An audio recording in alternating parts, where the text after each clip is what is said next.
நான் இளநீர், உங்க உடம்புக்கு குளிர்ச்சி தருவேன். சோர்வா இருக்கீங்களா? என்ன குடிச்சா உடனே புத்துணர்ச்சி கிடைக்கும். நான் இயற்கையின் சக்தி. நான் பீட்ரூட் ஜூஸ். நான் கல்லீரலில் உள்ள நச்சுக்களை வெளியேற்றி இரத்தத்தை சுத்திகரிக்க உதவுவேன். இதனால் சருமம் பொலிவு பெறும். நான் உங்க தினசரி பவர். நான் லெமன் வாட்டர். உங்க உடம்ப சுத்தமாக்குவேன். காலையில என்ன குடிச்சா புத்துணர்ச்சி வரும். நான் உங்க நாளை ஃப்ரெஷ்ஷா தொடங்க வைக்கிறேன். நான் நுங்கு. வெயில்ல உங்களுக்கு குளிர்ச்சி தருவேன். சோர்வா இருக்கீங்களா? என்ன சாப்பிட்டா உடம்பு லேசா ஆகும். நான் கோடை நண்பன். நான் கிரீன் டீ. உங்க உடம்ப லேசா வைக்கிறேன்.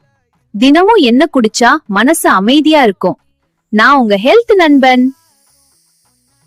நான் மாதுளை ஜூஸ். உங்க உடம்புக்கு பலம் தருவேன். தினமும் என்ன குடிச்சா இதில் உள்ள வைட்டமின் சி மற்றும் ஆன்டி ஆக்சிடென்ட் உடலின் நோய் எதிர்ப்பு சக்தியை அதிகரித்து தொற்று நோய்களிலிருந்து பாதுகாப்பேன். நான் ஆரஞ்சு ஜூஸ். உங்க உடம்புக்கு புத்துணர்ச்சி தருவேன். சோர்வா இருந்தா என்ன குடிங்க, நான் உங்களை சக்தி வாய்ந்தா வைப்பேன்.